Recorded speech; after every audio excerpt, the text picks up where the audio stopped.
घड़ी ने कर दिया है रात 9:15 का इशारा और शुरू हो गया है प्रोग्राम हमारा।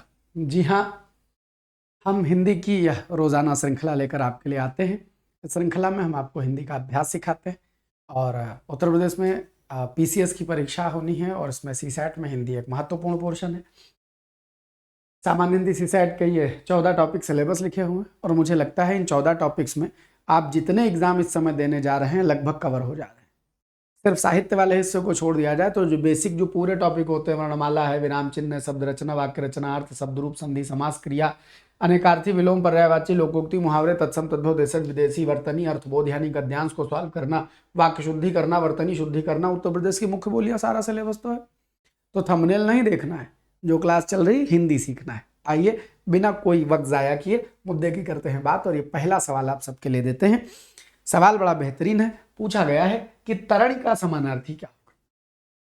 तरणि का समानार्थी, आए मासा मिलते जुलते शब्द लग रहे हैं, क्या मार दिया जाए है? तो सुनो, तरणि जो है बच्चा वो अरे भाई सूरज है। अब यहाँ मिलते जुलते शब्द देखो, जो मिलते जुलते शब्द होते हैं इनको श्रुति समभिन्नार्थक शब्द कहते हैं। अंग्रेजी वाले इनको होमोनिम कहते हैं। आप देखिए, एक शब्द होता है तरणि और अगर इसी में बड़ी की मात्रा लगा दो मतलब बदल जाएगा भाई साहब जी, एकदम। और देखो, और ता लिखा है और रा में छोटाऊ की मात्रा लगा दो और फिर ईडी लगा दो, दूसरा मतलब है। भगवान, हिंदी में बहुत खेला है। हाँ, डंडी इधर से उधर, दुनिया इधर से उधर हो जा रही है, समझिए। तरण क्या है? सूर्य। आपने वो सुना है ना, बचपन से रटे हो, तरणी तनुजा तट तमाल तरुवर बहु छाए। अर्थ समझो आज। तरणि, कंप्यूटर एक पन्ना दो यार। तरणि माने सूर्य और तनुजा माने बेटी। तो सूर्य की बेटी कौन? तो सूर्य पुत्री यमुना जी को कहते हैं। अर्थात तरणि तनुजा कौन हुई? तरणि तनुजा हुई यमुना। अरे गुरुजी, तरणि तनुजा तट तमाल यानी यमुना के तट पर तमाल के तमाम सारे वृक्ष छाए हुए हैं। ये है इस पंक्ति का अर्थ, जो अनुप्रास में बचपन से रट्टा मारे हो लेकिन आज तक मतलब नहीं जाने हो। तो सुनो, तरणि सूर्य हो जाता है। लौट चलो घर लाडलो। जो व्याख्या चल रही थी वही पूरी कर देते हैं। कहाँ गया? अच्छा, इसमें भूल जाओ यार। देखो, तो तरणि का समानार्थी क्या है? तो तरणि तो गुरुजी सूर्य हो गया और तीन मतलब आपको बता रहे हैं कि अगर तरणि लिखा है तो सूर्य है, लेकिन अगर यही तरणि लिखा है तो ये नाव है, और अगर यही तरुणी लिखा है तो ये युवती है। ले लो स्क्रीनशॉट, काम आवेगा। तो आप देखिए, तरणि सूर्य है, तरणि नाव है, तरुणी युवती को कहते हैं, युवती को कहते हैं। बाकी और कोई मतलब यहां बनेगा नहीं, तो कोई टेंशन लेनी नहीं है। समान भाषी भिन्नार्थक शब्द या श्रुति सम भिन्नार्थक शब्द इनको कहा जाता है। आओ जी, सवाल संख्या 2 पर चलते हैं। अब बताओ, ये हर पेपर में आ रहा है। सिपाही दोगे तो टीचर का दोगे पेपर या कलेक्टर का दोगे, सब आएगा। हिंदी एक आएगी, तो अलग अलग भटकना नहीं है। बीपीएससी दे रहे हो, आओ बैठो। एसएससी जीडी दे रहे हो, आओ बैठो। ट्रिपल एससी दे रहे हो, आओ बैठो। बीएड का एंट्रेंस दे रहे हो, हाँ आओ बैठो। बस इन्हीं सब सवाल जवाब में सीसैट तो बैठे ही हैं। सुनो, अद्भुत का समानार्थी क्या? गुरुजी आज बड़े छठे छठे सवाल लाओ, क्या बात है। सुनो, अद्भुत के मतलब क्या होता है? तो भैया अद्भुत मतलब सन्यासी नहीं होता। अद्भुत निडर को बोलते हैं। अच्छा गुरुजी, एक तो कुछ ऐसा मिलता जुलता शब्द सन्यासियों का होता है, वो क्या होता है? तो सुनो, अवधूत। अवधूत माने होता है सन्यासी, और अधूत माने क्या होता है? निडर, जो किसी से डरे नहीं, निष्कंप, जिसको कोई कपाए ना, हिला ना सके, उसको बोलते हैं निडर या अधूत। तो अधूत और अधूत ये भी एक समश्रुति भिन्नार्थक शब्द ले लो। अब जिनके यहाँ समश्रुति भिन्नार्थक शब्द आते हैं, हाँ, उनका भी सिलेबस कवर हो रहा है। पढ़ा रहे हैं हम तुमको बेसिक पर्यायवाची और 2-2 सवाल अब तक दे चुके। तो बच्चा, पूरी हिंदी एक है और जब हम पढ़ाते हैं तो शब्द से शब्द से शब्द से शब्द जुड़ते चले जाते हैं। तो इसलिए मत आओ कि कोई परीक्षा देनी, परीक्षा तो ऐसे हो जाएगी। इसलिए आओ कि हिंदी खोपड़ी में रखनी है, ठीक है। आओ अगले सवाल पर बढ़ते हैं। 3 नंबर, कार्पण्य का पर्यायवाची शब्द क्या होगा? कार्पण्य का पर्यायवाची। तो मास्टर साहब कार्पण्य शब्द पर विचार करें तो ये पता चलता है कि ये जो कार्पण्य शब्द है कृपण से बना है। कृपण किसको बोलते हैं? कंजूस को बोलते हैं। तो कार्पण्य क्या हो जाएगा? उसी से संज्ञा शब्द बनाया गया, भाववाचक संज्ञा कृपण की बना दी गई, तो कृपण से बनाया गया कार्पण्य। तो कार्पण्य हो जाएगी कंजूसी, अकर्मण्यता, चुगलखोरी, चापलूसी का कोई मतलब नहीं है। देखिए कृपण से भाववाचक संज्ञा बनाई गई, क्या? कार्पण्य। कार्पण्य याद रखिएगा, ये भाववाचक संज्ञा है, भाववाचक संज्ञा है। इसका मतलब कंजूसी, इसका मतलब कंजूस, ये कंजूस है, ये कंजूसी है। क्या गजब बात है, तनिक खेला हो जाए तो दुनिया इधर से उधर, वो कंजूस है, अभी कहा है कंजूसी है। अगले सवाल पर, सवाल संख्या 4, शुद्ध शब्द का चयन कीजिए। शुद्ध शब्द का चयन कीजिए। अब आपको बेसिक बात एक समझनी पड़ेगी, पहले मैं इसको, तब तक आप लगाइए, मैं एक काम करता हूं तोड़ के रख देता हूं कि वास्तविकता में ये क्या लिखा है, चारों लिखे क्या है, क्योंकि तुम सामने जो मिक्सचर है उससे समझ नहीं पा रहे हो ना। तो देखो ये जो लिखा हुआ है, ये लिखा हुआ स्त्रोतस्विनी, ये लिखा हुआ है, तो ये तो गलत है। ये साफ साफ दिखाई पड़ रहा है, स्तोतस्विनी लिखा हुआ है। ये क्या लिखा हुआ है? ये सीधे सामने रा लगा दिया गया है, ये स्रोतस्विनी लिखा हुआ है। और ये जो लिखा हुआ है वो ये स्त्रोतस्विनी, ठीक, ये है मतलब। तो क्या सही माना जाए? तो मास्टर साहब ये जो इन चारों में अगर हम ढूंढें तो ऐसा कोई शब्द नदी का पर्यायवाची होता है, तो जो सही होगा सी होगा। समझिए, 2 शब्द होते, पहले तो एक कंप्यूटर पन्ना दो यार, पन्ना दो, बहुत जबरदस्त शब्द आया है, खोपड़ी तो बताए दे। देखो एक शब्द होता है स्त्रोत, देखे हो विष्णु स्त्रोत, तो सबसे पहले ये जान लो कि ऐसा कोई शब्द ही नहीं होता, एग्जिस्ट ही नहीं करता है। राम जाने लोग इसको कहां से बना के लिख देते। स्त्रोत नाम की कोई चीज ही नहीं होती है। अच्छा गुरुजी, तो क्या होता है? होता क्या है बच्चा? होता है स्रोत होता है। ओ सॉरी, दो शब्द अलग अलग होते हैं। जो पूजा प्रार्थना वाले शब्द में जो विष्णु होता है, विष्णु स्तोत्र, वो स्तोत्र होता है। ये बात समझ लेना, वर्तनी शुद्धिम जबरदस्त काम आवे, ये कुछ होता ही नहीं है, ये स्तोत्र होता है। स्तोत्र माने स्तुति के मंत्र, स्तुति यानी प्रार्थना के मंत्र, स्तुति यानी प्रार्थना के मंत्र स्तोत्र होता है। और आगे देखें तो एक शब्द और होता है जिसको कहते हैं स्रोत। स्रोत माने होता है source, SOURSE, source. Source spelling सही लिख रहे हैं, SOURCE की SOURSE। अच्छा, अब ये हम आप पर छोड़ देते हैं, आप सी और एस डिसाइड कर। हम हिंदी के मास्टर, हम कहा अंग्रेजी बताएं। ये देखो, ये सोर्स की एकदम सही स्पेलिंग हमने लिख दी तुम बनाओ, सुनो। तो एक शब्द होता है स्रोत, स्रोत माने होता है सोर्स, और स्तोत्र क्या होता है? स्तुति के मंत्र। अच्छा, एक शब्द और होता है श्रौत। श्रौत सुनने, कान आदि से संबंधित शब्द होता है, तो आप खाली कान लिख लो ताकि आपको याद रहे, ईयर श्रौत है। इसी श्रौत से शब्द बना है श्रुति, जो सुनने की परंपरा से संबंधित है, इसीलिए वेदों को श्रुति कहा जाता है। एंशिएंट हिस्ट्री में 1 नंबर का सवाल आता है कि वेदों का दूसरा नाम बताओ, वेदों का दूसरा नाम क्या होता है? श्रुति होता है। तो by this way this is made. How the shruti word is derived? From shrauta, श्रौत कान, श्रुति सुनने की परंपरा से संबंधित। तो श्रुति जो हो जाते हैं वो वेदों को इसीलिए कहा जाता है क्योंकि ऋषियों ने कहे, उनके शिष्यों ने याद कर लिए, उनके शिष्यों ने याद कर लिए, उनके शिष्यों ने याद कर लिए। तो ये याद करने की, कान से सुन करके परंपरा से सुरक्षित रखा गया, इसीलिए इसको श्रुति साहित्य भी कहते हैं। वैदिक साहित्य का एक दूसरा नाम क्या है? श्रुति साहित्य भी है। अच्छा, श्रौत क्या हो गया जी? श्रौत कान हो गया, और स्रोत हो गया सोर्स, और स्तोत्र हो गया स्तुति के मंत्र। ऐसी कोई चीज एग्जिस्ट नहीं करती है। तो अब बताओ, स्तोतस्विनी कोई शब्द बनेगा? गुरुजी बिल्कुल नहीं बनेगा। और स्रोतस्विनी कान वाली कोई शब्द नहीं बनेगा, स्तुति वाली कोई शब्द नहीं बनेगा, स्रोतस्विनी सोर्स वाली कौन है? नदी है, जो किसी सोर्स से, किसी स्रोत से जुड़ी हुई है और जहां से जल बहता है। तो आओ कंप्यूटर लौट चलो, इन लाडलों को समझाते हैं हम कि जो सही शब्द है वो इसमें क्या है? स्रोतस्विनी है। और इस स्रोतस्विनी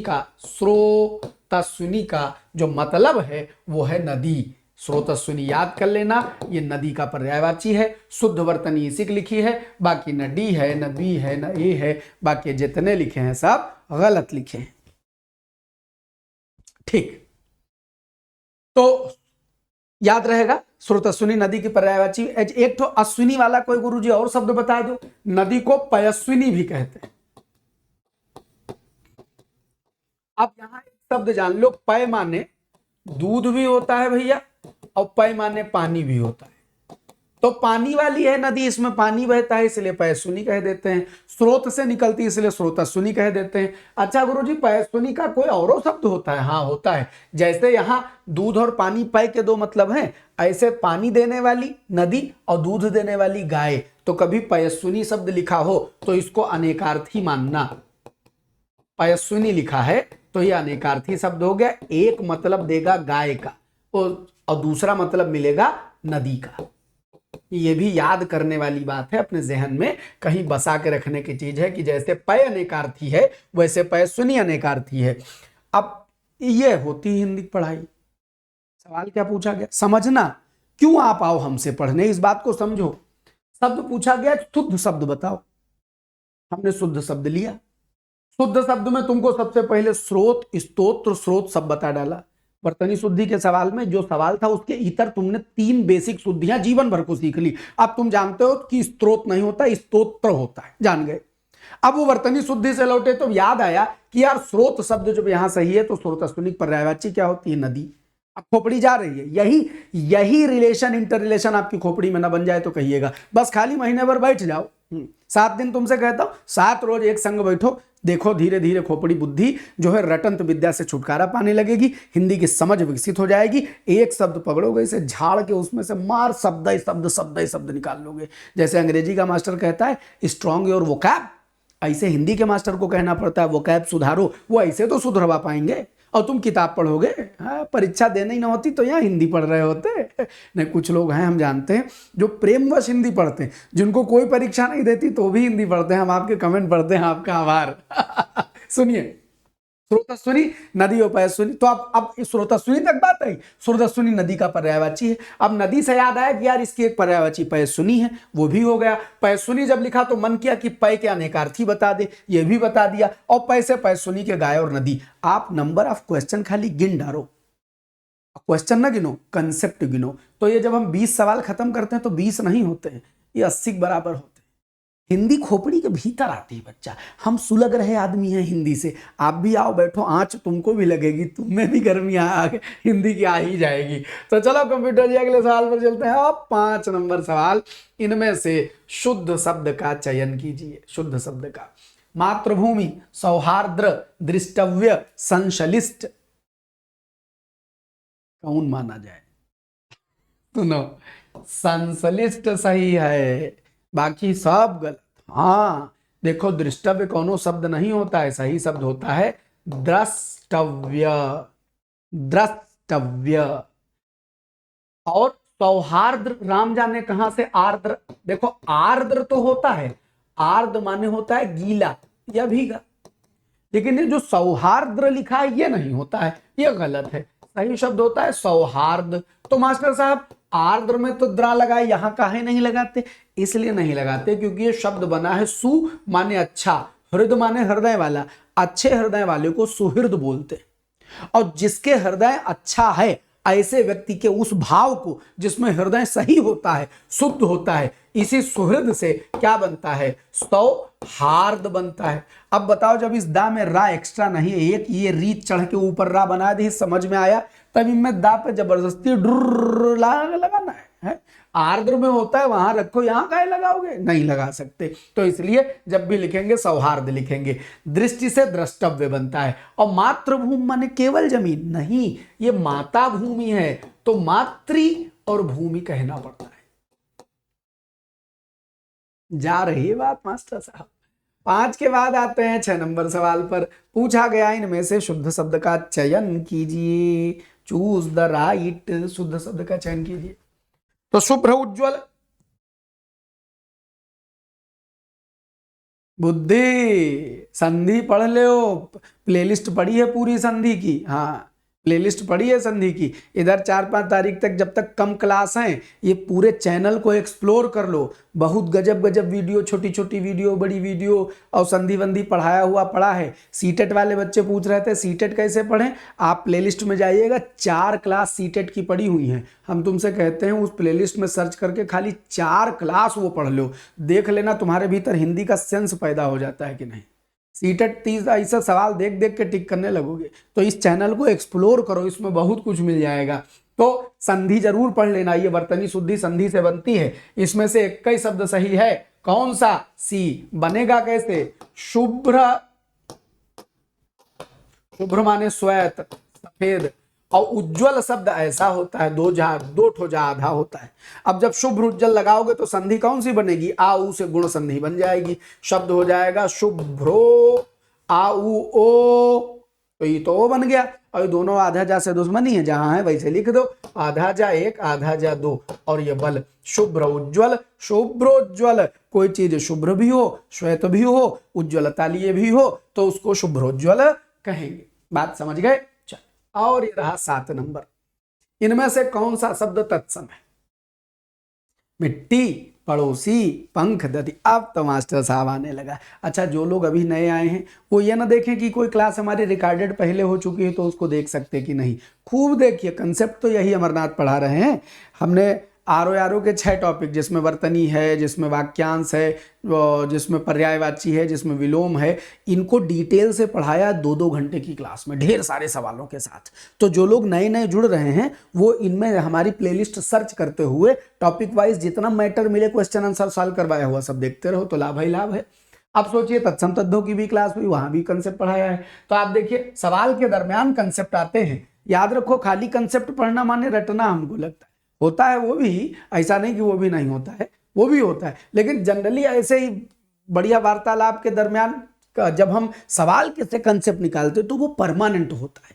तो आप हमसे जो थ्योरी पढ़ लेते हैं उनसे भी मैं कहता हूँ भैया यहाँ आओ, यहाँ से कंसेप्ट पक्का होता है, खोपड़ी खुल के अंदर धर जाता है। तो इनमें से कौन सा शब्द तत्सम है? अकेले दधि तत्सम है। दधि क्या बनता है? दही बनता है। पंख जो है, पड़ोसी जो है, मिट्टी जो है, पंख पक्ष से बना हुआ है। पड़ोसी प्रतिवेशी, बड़ा सुंदर शब्द होता है।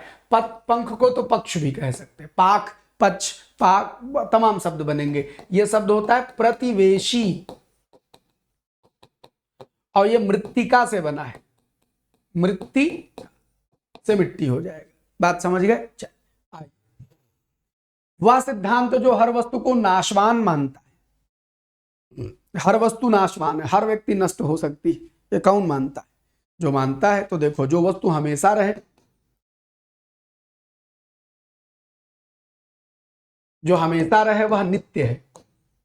नित्य माने शाश्वत, जो हमेशा रहे। और इसके आगे आ लगा दो तो अनित्य माने जो चीज नित्य न रहे, जो हमेशा के लिए न रहे, माने नष्ट हो जाए, नाशवान हो जाए। सबसे बेस्ट आंसर मिलेगा अनित्यवादी। विनाशवादी का होता है डंडा लेके वहां लाठी वैठी लेकर के, बंदूकें लेके, बम गोला लेके तोड़ते फोड़ते रहे, ऐसा आदमी विनाशकारी होता है। विनाशवादी नाम का कोई वाद नहीं चलता है, अनित्यवादी टर्म है। अनित्यवादी जो इस संसार में कुछ भी नित्य न मानता हो, इवन वो आत्मा को भी नित्य न मानता हो, तो ऐसे आदमी को अनित्यवादी कहेंगे। मतलब कुल मिला के वही चार्वाक परंपरा में अंततः आना पड़ेगा लौट करके कि यावत जीवेम सुखद जीवेम गृणम कृत्वा घृतम पिबेत। जब तक जियो सुख से जियो, ऋण लेकर भी घी पियो। ऐसे भी आचार्य हैं अपने यहाँ। तो समझिए क्या कितनी समावेशी संस्कृति है। आप भगवान को मानिए, स्वागत है, न मानिए, आचार्य कह के सम्मान किया। वात्स्यायन ने किताब लिखी कामसूत्र, आचार्य हैं। चार्वाक ने लिखा दर्शन, वो भी कैसा? ईश्वर को न मानने का, सब कुछ संसार को मानने का। दर्शन, आचार्य, चार्वाक, क्या बात है। कहीं मिलेगा इतनी एक्सेप्टेंस? ना मिलेगी। आगे 9 नंबर पर आते हैं, चयनिका के लिए वाक्यांश। बहुत बढ़िया शब्द है चयनिका। असल में चयनिका वैनिका छपती हैं। कैसे छपती हैं पहले आप अंदाजा लगा लो। हाँ, कुछ तनी दूर हो जाए ना तो तुम कहोगे मास्टर साहब पढ़े में नहीं आ रहा है। हाँ, पढ़ा रहा है मास्टर, मास्टर के किनारे करने में लग जाते हो तुम सब है। तो चयनिका चुनी हुई वस्तुओं का संग्रह, अपने लिए प्रत्येक वस्तु का चयन करने वाली स्वयं स्त्री, प्रत्येक वस्तु का खूब चयन करके ही क्रय करने वाली स्त्री, नाटक में अपने लिए पात्र का चयन करने वाली स्त्री।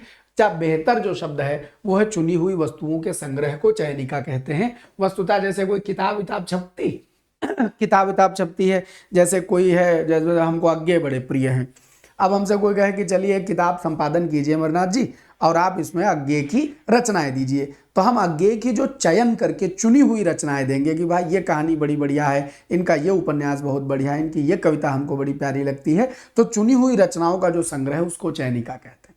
गौरापंत, जिनका गौरापंत मूल नाम है, और कौन है लेखिका? शिवानी। मतलब आप कह सकते हैं हाँ, जब उनके उपन्यास पढ़ो तो मन कहाँ पहुंच जाता है, उड़ के वहां पहुंच जाता है पहाड़ों में। तो वो जो गौरापंत हैं शिवानी, उनके भी उपन्यास और कहानियां बड़े सुंदर सुंदर हैं। तो देखिए चुनी हुई वस्तुओं का संग्रह। बाकी ये जो ऑप्शन है ये गड़बड़ा ऑप्शन है, इनका कोई मतलब नहीं है, तो बेहतर होगा चयनिका। तो अगर शिवानी कहानियां इकट्ठे करके कोई किताब छाप दें तो कहा जाएगा मेरे द्वारा शिवानी की रचनाओं की चयनिका है। तो चयनिका मतलब चुनी हुई, चयन की हुई वस्तुओं को बोलते हैं। आइए आगे बढ़ते हैं। 12 नंबर, निम्नलिखित वाक्य के किस भाग में त्रुटि है? उचित विकल्प का चयन कीजिए। इनमें से उचित विकल्प का चयन कीजिए। विज्ञान ने आज दूध और पानी को भिन्न भिन्न करने की प्रक्रिया को आसान एवं संभव बना दिया है। तो आसान एवं संभव में कोई दिक्कत नहीं, गलती है भिन्न भिन्न। भिन्नता विभिन्नता तो मत में विचारों में हो सकती है। दूध और पानी को भिन्न भिन्न नहीं किया जाएगा, दूध और पानी को पृथक किया जाएगा या अलग अलग किया जाएगा। दूध और पानी को अलग अलग करने की, ये कह दो, या पृथक करने की प्रक्रिया को संभव आसान बना दिया है। तो इसलिए गलती जब भिन्न भिन्न वाले पोर्शन में है तो जहां भिन्न भिन्न दिखा, ये ए में दिखा, बस इसी को पकड़ करके कहा कर दीजिए, टिक कर दीजिए, टिक कर दीजिए। बात समझ में आ रही? धीरे धीरे रे मना धीरे सब कुछ होए। सवाल संख्या 13 पर, निम्नलिखित में से कौन सा अपूर्णांक बोधक है? अपूर्णांक बोधक है संख्यावाचक विशेषण का उदाहरण। तो अपूर्णांक संख्यावाचक का उदाहरण क्या है? 1 2 3 10 5। अपूर्ण माने क्या होता है? Which is not complete. शब्द से पूछो कि अपूर्ण क्या होता है, विच इज नॉट कंप्लीट क्या हो जाएगा? वही अपूर्ण हो जाएगा। तो 1 2 3 10 50, आधा तिहाई पौन डेढ़, दोगुना ही कहरा 10 गुना, पहला दूसरा दसवां। तो जहां पर अपूर्ण संख्याएं दिखाई पड़े, आधा तिहाई पौन डेढ़, यही है अधूरी अधूरी संख्याएं। हो सकता है कि आप कहें कि जी पौने, मतलब हम 250 बोल दे, तो बोलने में अपूर्णता है। बोलने में आप 350 में आप 275 पूरा मान सकते हैं, कोई फर्क नहीं पड़ता। लेकिन जब बोलने में अपूर्णता संख्या देगी तो ऐसी पौना, आधा, तिहाई, डेढ़, डेढ़ा, ऐसी सब संख्याओं को क्या माना जाता है? क्या मानते हैं भाई?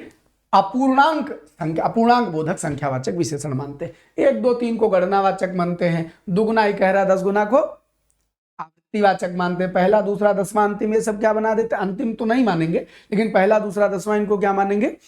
क्रमवाचक मानेंगे, सीक्वेंस बताने वाले। आइए, निम्नलिखित में से कौन सा विशेषण शब्द है? Which one is adjective? हमने सिखाया है विशेषण चीख चीख के बताता है, हम विशेषण, हम विशेषण, हम विशेषण, हम है विशेषण। कहिए कौन है विशेषण? तो इनमें से कौन सा विशेषण शब्द है? विशेषण शब्द है तो पूछिए। सुलेख, नम्रता, शीतलता, सच्चा। गुरुजी बता रहा है हम ही हैं, सच्चा आदमी, सच्चा आदमी, सच्चा आदमी। शीतलता, नम्रता, सुलेख, ये कोई नहीं है। नम्र होता एडजेक्टिव हो जाता, शीतल होता एडजेक्टिव हो जाता, सुलेख का एडजेक्टिव बनाओगे? सुलेख माने सुंदर लेख, उसमें खुदा एडजेक्टिव सब जुड़ा है तो उसको तोड़ के संज्ञा थोड़े बना देंगे। लेकिन ये ता लगने से ये दोनों भाववाचक संज्ञा बने, और मूलतः ये क्या है? ये एडजेक्टिव ही थे। शीतल और नम्र मूलतः एडजेक्टिव थे, उसमें जोड़ करके भाववाचक संज्ञा बना दी गई। 14 के बाद हम 15 नंबर पर बढ़ते हैं। अड़ियल टट्टू, इस लोकोक्ति का अर्थ क्या है? अड़ियल टट्टू। तो मास्टर साहब इसको देख के बताएं कौन सा लग रहा है? स्वार्थी आदमी? नहीं। हठी व्यक्ति? नहीं। बेईमान व्यक्ति? ओहो नहीं, काहे नहीं गुरुजी, भाटी व्यक्ति होगा। अड़ियल टट्टू, उससे कह रहा आगे बढ़ा, आगे बढ़ा, आगे बढ़ने को राजी नहीं है। मार डंडा लेके पीटे डाल रहे हो लेकिन बात नहीं बन रही है, तो उसको क्या बोलते हैं? अड़ियल टट्टू बोलते हैं। टट्टू जो गाड़ी चलाने में जो होते हैं उसको बोलते हैं। तो अड़ियल टट्टू माने हठी आदमी, जिद्दी आदमी, कहो यार मान जाओ, नहीं मानेगा, अरे प्लीज मान, और नहीं मानेंगे, तो ऐसे आदमी को अड़ियल टट्टू बोलते हैं, जो अपनी बात पे बेईमान आदमी, लालची आदमी, स्वार्थी आदमी से कोई मतलब नहीं है।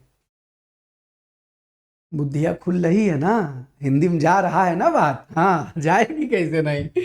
और सवाल संख्या 16, बहुत गजब सवाल है। संगति का विपरीतार्थक शब्द क्या होगा? हिंदी सेंस से डेवलप होती है बच्चा, दुनिया रटे रटने दो, तुम तो ना रटो। या हम 1000-2000 लोगों को भी अगर इतना प्रेरित कर पाए कि हिंदी रटने की चीज़ नहीं है, पढ़ने की चीज़ है, तो हमारा मन आनंदित होगा, हमें लगेगा कि हाँ ये जो उद्देश्य लेकर हम हिंदी के लिए चले हैं वो कहीं सफल हो रहा है। रटने की चीज़ नहीं है, समझने की है। और हिंदी सीख करके जीवन सुधरेगा भाई। आप जीवन भर भाषा का उपयोग करेंगे और हिंदी बोलेंगे, अंग्रेजी फारसी फ्रेंच से काम न चलेगा। हिंदुस्तान में रहना है तो हिंदी में काम करना पड़ेगा, बोलना पड़ेगा, लिखना पड़ेगा, अपने ख्याल देने पड़ेंगे। तुम आईएएस बन जाओ, तुम पीसीएस बन जाओ, डील तो यही हिंदी जनता को करोगे, कैसे चलेगा?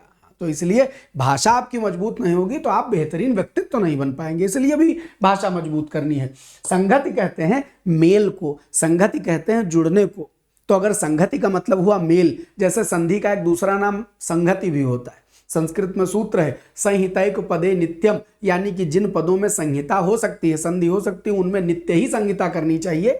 मतलब उन संधि यदि बन सकती है तो संधि करके ही वाक्य शुद्ध माना जाएगा। अगर संधि का नियम लग रहा है और आप संधि नहीं कर रहे हैं तो गलत हो जाएगा। जैसे विद्यालय है, अगर आप ऐसे लिख देंगे गुरुजी हम नहीं संधि करें, माना जाएगा? नहीं माना जाएगा। संधि हो सकती थी तो करनी पड़ेगी। यही सूत्र संस्कृत में होता है संहितैक पदे नित्यम, संहिता हो सकती हो तो करनी पड़ेगी, नित्य ही करनी पड़ेगी। तो संहिता माने मेल करना, तो मेल का अपोजिट क्या मिलेगा गुरुजी? निष्प्रयोज निषिद्ध विहित तो नहीं मिलेगा। विहित और निषिद्ध एक दूसरे के अपोजिट है। विहित माने किसी चीज को कहना कि तुम ये करो, निषिद्ध माने किसी चीज का मना करना, निषेध करना। तो जो उचित उत्तर होगा वो बेमेल होगा, इसके सिवा इनमें कोई और जवाब नहीं होगा। आइए आगे बढ़ते हैं और 17 नंबर पर चलते हैं। अकर्मक क्रिया। हाय गुरुजी दर्द, बहुत दर्द है अकर्मक में। अकर्मक क्या होता है? इधर कमेंट में बतकही नहीं करनी है, इधर इधर इधर। अकर्मक क्रिया की पहचान कीजिए। अकर्मक क्या होता है? अकर्मक माने जहां जिस क्रिया में कर्म यानी ऑब्जेक्ट की जरूरत न हो। कर्म को ऑब्जेक्ट कहा करिए। अगर आप कर्म को काम समझ लेंगे भटक जाएंगे। जैसे राम ने रावण को मारा तो राम करता है, रावण कर्म है और मारना क्रिया है। इस क्रिया के लिए कर्ता के सिवा यदि कोई चीज चाहिए होती है तो वो क्रिया सकर्मक यानी कर्म के साथ। और यदि बिना खाली कर्ता और क्रिया से काम चल जाए, कोई चीज एक्स्ट्रा न चाहिए हो, तो वो अकर्मक हो सकती है। जैसे हमने कहा बेचना, मैं बेच रहा हूं तो कुछ तो बेचने के लिए चाहिए, there should be any object, तो सकर्मक क्रिया है। इट नीड्स कर्म, इट नीड्स ऑब्जेक्ट। बोले कहना, मैं कह रहा हूं, वाजिब बात है, क्या कह रहे हो? कुछ होगा कहने के लिए, कुछ होगा कहने के लिए, इसलिए कहना किस में आ जाएगी? सकर्मक में आ जाएगी। अच्छा दिखाना, दिखाना, मैं दिखा रहा हूं, क्या दिखा रहे हो? वो क्या दिखा रहे हो? कुछ तो होगा ना। मतलब कर्ता और क्रिया के अतिरिक्त कोई तीसरी चीज चाहिए, दिखाना। इन सब में चाहिए। आप कहो मैं तैर रहा हूं, मैं तैर रहा हूं, क्या वाक्य में कुछ भी अधूरापन? मैं तैर रहा हूं, कोई अधूरा, कुछ भी जानने की जिज्ञासा नहीं बसती, बस मैं तैर रहा हूं, मैं सो रहा हूं, मैं दौड़ रहा हूं, मैं हंस रहा हूं, लेकिन बोलो मैं पढ़ रहा हूं। तो सवाल उठता है कोई ऑब्जेक्ट दो तो और अच्छा लगेगा। बात समझ में आ रही है कि नहीं? मैं हंस रहा हूं, हंसो, मैं रो रहा हूं, रो, मैं दौड़ रहा हूं, दौड़ो। अकर्मक, no need of any object. लेकिन कहो मैं पढ़ रहा हूं, कुछ तो चाहिए पढ़ने के लिए। मैं देख रहा हूं, कुछ तो चाहिए देखने के लिए। मैं सो रहा हूं, सो, अकर्मक। गुरुजी मैं पलंग पर सो रहा हूं, भैया पलंग पर सो रहे हो तो पर अधिकरण कारक है। कर्म एक कारक का नाम है, कारक मत भूलना। कारक, कारक की क्लास आपको देते हैं, इंडिविजुअल कारक काट के कारक के सवाल आपको देते हैं, चाहे छोटी सी हम देते हैं, जो हमने पढ़ाई है मिक्स लंबी लंबी क्लासेस, उसी में से कर्म कारक आपको कारक निकाल के देते हैं। सुनो, तो कारक जो है वो कारक क्या है भाई? 8 कारक हैं। कोई अधिकरण भी हो सकता है, कोई गुरुजी अब बताइए मोहन दौड़ रहा है, ठीक है, तो इसमें अकर्मक है। अब आप कहेंगे मोहन मैदान में दौड़ रहा है, अरे मैदान में दौड़ा दो यार, मैदान अधिकरण है, कर्म थोड़े ना है, कर्म थोड़े ना है। तो कारक है कर्म, इस कर्म कारक को पहचानो। इसके अलावा वाक्य में अपादान कारक भी आ सकता है, संबंध कारक भी आ सकता है, अधिकरण कारक भी आ सकता है, कोई कारक आ जाए, कोई कारक आ जाए तो वो कर्म थोड़े हो जाएगा। कर्म होगा तब सकर्मक, जब कर्म ही नहीं है तो काहे का सकर्मक। बोले पक्षी उड़ते हैं, हाँ जी उड़ते हैं, अकर्मक क्रिया। अब कहेंगे सर पक्षी आसमान में उड़ते हैं, आसमान में उड़ते हैं, आसमान क्या अधिकरण है, उड़ने की क्रिया का स्थान है, तो भाई वो अधिकरण हो जाएगा, काहे नाटक मचाए रहते हो। जो क्रिया बिना कर्म के आ गई उसमें कर्म की कोई जरूरत नहीं। उड़ना, दौड़ना, तैरना, सोना, ये सब बिना कर्म के, बिना ऑब्जेक्ट के। वाक्य में ऑब्जेक्ट की जरूरत नहीं, तो जहां ऑब्जेक्ट यानी कर्म कारक की आवश्यकता न पड़े वो अकर्मक, और जहां कर्म कारक की आवश्यकता पड़े वो सकर्मक होती। इससे सरल परिभाषा कोई हो नहीं सकती। आओ 17 के बाद 18, सहानुभूति में कौन सा समास है, सॉरी संधि है। तो जैसे ही बड़ा आ देखो, फिर कह रहा हूं अभी तक संधि न देखे हो हमारी, तो ये चैनल को हिंदी भास्कर को खोलो, प्लेलिस्ट सेक्शन में जाओ, ऐसे ऐसे स्क्रॉल करो, संधि की एक संपूर्ण संधि की प्लेलिस्ट मिलेगी, खट से क्लिक करो और पढ़ लो। तीनों संधियां स्वर व्यंजन विसर्ग थ्योरी डिटेल से पढ़ाई हैं, सवाल जवाब नहीं, एक बार पढ़ लो कि बुद्धि खुल जाएगी, धाए धाए बोलेगी बुद्धि संधि में। सहानुभूति, बड़ा देखते ही दिल में ख्याल आया, क्या दीर्घ संधि, और जैसे ही दिल में ख्याल आवे तो आप उसको जोड़िए साधन अनुभूति, अनुभूति, तो हो जाएगा सहानुभूति। बात समझ गए। 18 के बाद 19, स्वागत में कौन सी संधि है। बहुत बढ़िया सवाल बना है, स्वागत में कौन सी संधि। तो गुरुजी स्वागत में तू माने अच्छा, और उसमें क्या जोड़ दिए, आगत, तो शब्द क्या बन जाएगा, स्वागत।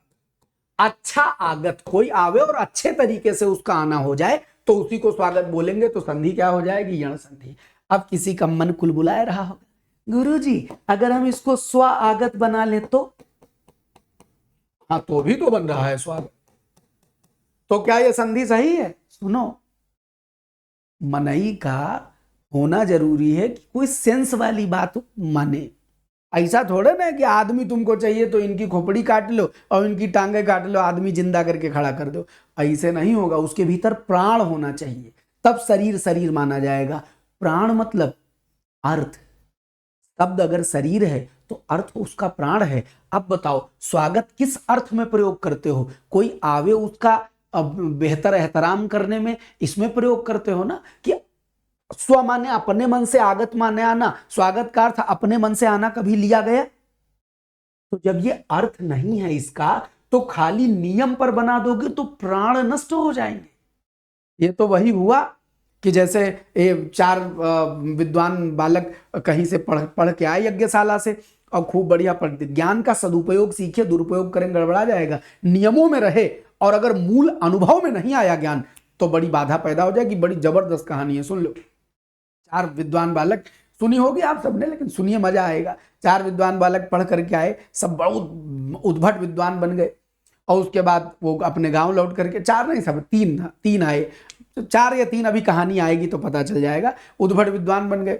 उसमें से एक फिर ये हुआ कि वो पुराना एक मित्र मिला, वो कहीं पढ़ने लिखने नहीं गया था, वो गाँव में रहता था। फिर हुआ यार चलो सब जने शहर कमाने, गाँव में तो कुछ काम धाम नहीं है, तो उसने कहा अरे भैया हम पढ़े लिखे ना है ना मुगली है, चलो हमरो कुछ काम हो जाए। तो सब जने गए। अब रास्ते में सब जा रहे थे, वो अनपढ़ वो पढ़े लिखे मित्र लोग चल रहे थे। रास्ते में देखिए भयानक जंगल। अब भयानक जंगल में एक जगह हड्डियों का ढेर पड़ा था, हड्डियों का ढेर पड़ा था। तो उनने, एक विद्वान आदमी ने कहा यार ढेर किसका है, तो उन्होंने कहा तो शेर का लग रहा है। तो उसने कहा देखो मैंने विद्या सीखी, इसका प्रदर्शन करूं। बोले करो। कहें क्या करें, हम देखिए हड्डियों का ढांचा जोड़ के अभी इसका शरीर तैयार कर देते हैं। उसने हड्डियां ढांचा जोड़ी और वो एकदम बाघ का पुतला तैयार हो गया हड्डियों का। दूसरे ने कहा है तुम इतना ही कर पाओगे, अभी मैं मंत्र शक्ति का प्रयोग करूंगा और इस पे मांस मज्जा शरीर पूरा बन जाएगा। उसने मंत्र मारा, मांस मज्जा शरीर पूरा बन गया। हाँ 3 आदमी थे और एक चौथा वो था। तो वो तीनों विद्वान में 2 ने काम कर दिया। अब तीसरे के माँ कुलबुलाने लगा है, ये 2 जने विद्या दिखा ली, हम ना दिखाएं, हम भी दिखाएंगे। बोले तुमको तो इतना आता है, मेरे पास ऐसी मंत्र शक्ति है मैं इसमें प्राण ला सकता हूं। अब उसने देखा कि ज्यादा हो रहा है, जो अनपढ़ आदमी था, कहीं ना अब ज्यादा हो रहा गुरु, कहीं सुनो भैया भैया ये रोको, मत जान डाल दे हो तो खाए जी। हैं? ये दो लोग अपनी विद्या दिखाए, हम नहीं दिखाएंगे। और वो दोनों भी हैं, देखें कि तुम मंत्र शक्ति दिखाते हो, जिंदा कर दोगे। तो उसने कहा अच्छा तुमको जिंदा करना है, धैर्य धरो। ओ तो बड़े ऊंचे सुर्रा पेड़ पे चढ़ के ऊपर बैठ गए, कहे ना हाँ भैया अब जान डाल दो। अब तिसर के आए, भगवान जान आए गए। अब जब शेर में जान आ जाएगी, अब सामने तीन बढ़िया हा नरम नरम मांस, तीनों को मार के खा गया। बात समझ में आई? नियम सीख लेने भर से भाषा का बोध नहीं पैदा होता, ज्ञान जान लेने मात्र से।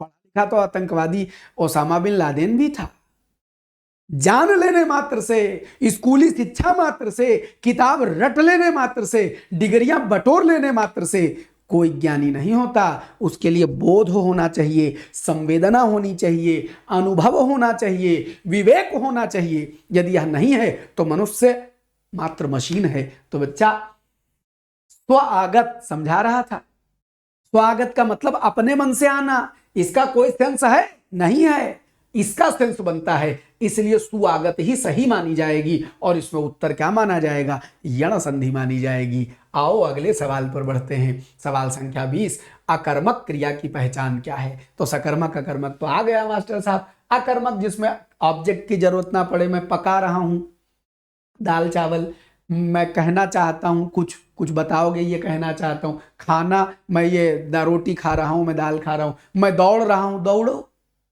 क्यों मना किए? दौड़ो। दौड़ना क्या है? अकर्मक। There is no object needed. If object is not needed it is called the intransitive verb. अंग्रेजी पढ़े हो? हाँ गुरुजी पढ़े। It is called intransitive verb. Intransitive verb जहां पर कर्म न हो, ऑब्जेक्ट न हो, उसको इंट्रांजिटिव बोल देते हैं। जहां पर वर्ब हो, वो ऑब्जेक्ट हो, जहां पर ऑब्जेक्ट हो वहां पर ट्रांजिटिव बोल देते हैं। तो क्या हो जाएगी? अकर्मक क्रिया, माने जहां पर कर्म की ऑब्जेक्ट की जरूरत नहीं है, वो दौड़ना अकर्मक मान लिया जाएगा। क्या ये बात समझ में आ गई? जी आ गई। अब एक बड़ी जबरदस्त बात बताएं। जबरदस्त बात यह है कि इस समय जब आप ये क्लास देख रहे हैं, एक्चुअली ये लाइव नहीं है, ये लाइव सिस्टम से आपको मिली है। This is a recorded class, और ये मैं रात्रि में 1:30 बजे रिकॉर्ड कर रहा हूँ। अभी अभी ख़त्म की है मैंने रिकॉर्ड करके। देखो ये देखो मोबाइल में, बुधवार 21 फरवरी। हाँ, और क्या दिखा रहा है? 1:30 दिखा रहा है। तो ये रात्रि को 1:30 क्या दिखा रहा है? ये हाँ 1:30 मतलब 24 घंटा लगाओ तो 1:30 का मतलब रात्रि है। वस्तुतः आज मैं एक आवश्यक पारिवारिक कार्य भी था, उसमें थोड़ा वो सब आना जाना भी था, तो इस कार्यवश मुझे बाहर आना पड़ा है। और हम कोयम्बटूर में हैं इस समय। हाँ, आप इस समय हमको देख रहे हैं तो हम कोयम्बटूर में हैं, क्योंकि ये आप एक दिन पहले का रिकॉर्डिंग देख रहे हैं। तो यहाँ से हम कोशिश करेंगे कि आपको जो और पहले से क्लासेस ऑलरेडी हैं वो समय पर देते रहें, और किसी किसी दिन हम लैपटॉप के थ्रू लाइव मिल लिया करेंगे, बिना बोर्ड के आपसे डिस्कशन कर लेंगे, बातचीत कर लेंगे। कोई ऐसा टॉपिक पढ़ा देंगे जिस टॉपिक के लिए पेन चलाने की ज़रूरत नहीं होगी, सिर्फ समझाने की ज़रूरत होगी, बेसिक कंसेप्ट क्लियर कर देंगे। और लगभग 10 से 12 दिनों तक हमारी यह यात्रा चलेगी, क्योंकि इतनी दूर आए हैं। तो वो फ्लाइट 4 मार्च की वापसी की है, तो 10-12 दिनों तक यात्रा चलेगी। परिस्थितियां ऐसी थी कि इसको टाला नहीं जा सकता था। हाँ, तो इसलिए हम यहाँ हैं, और आपसे हम गाहे बगाहे लाइव मुलाकात करते रहेंगे लैपटॉप के थ्रू। आपसे डायरेक्ट लाइव बात कर लेंगे। और जिस दिन आदि योगी जाएंगे वहाँ ईशा फाउंडेशन, वहाँ पर उस शिव जी की विशाल प्रतिमा को भी लैपटॉप के थ्रू या मोबाइल के थ्रू आपको लाइव दिखाएंगे। तो आज का एपिसोड करते हैं यहीं ख़त्म, और मुलाकात करेंगे अगले एपिसोड में हम। बाकी आपको 9:15 बजे क्लास मिलती रहेगी। आज वाली तो आप रिकॉर्डेड देख रहे हैं, कुछ और रिकॉर्डेड क्लासेस मिल सकती हैं। और जैसे ही मेरे पास समय होगा 9:15 बजे हम आपको लाइव मिलेंगे, ठीक है? बस 4 मार्च तक। 5 मार्च को जब हम दोबारा से उड़ के आ जाएंगे, उसके बाद फिर आप ही के हैं। आप दिन में 12 घंटा कहिएगा, हम पढ़ाएंगे। बस ये 4 तारीख तक मैनेज कर लीजिए। इस चैनल को एक्सप्लोर करिए, इसमें बहुत कुछ है पढ़ने को, लोगों को बताइए। और आपको क्लास 9:15 बजे मिलेगी कोई ना कोई, ये वादा है। छोटे छोटे शॉर्ट्स भी आते रहेंगे और भी विषय आते रहेंगे, उनका आनंद लेते रहिएगा। हमारे शॉर्ट्स जरूर देखिए, बड़ी मेहनत से बनाए हैं शुरू वाले शॉर्ट्स, उनको तो हम ही ने एडिट किया है। अब तो हम थोड़ी सहायता भी ले लेते हैं, पहले तो हम ही एडिट करते थे। आज का एपिसोड करेंगे यही, मुलाकात करेंगे अगले एपिसोड में। तब तक के लिए जय हिंद, खूब खुश रहिए, ईश्वर का आप पर अनुग्रह हो, सदा सर्वदा आनंदित रहिए। इसी शुभकामना के साथ जय हिंद, बाय बाय।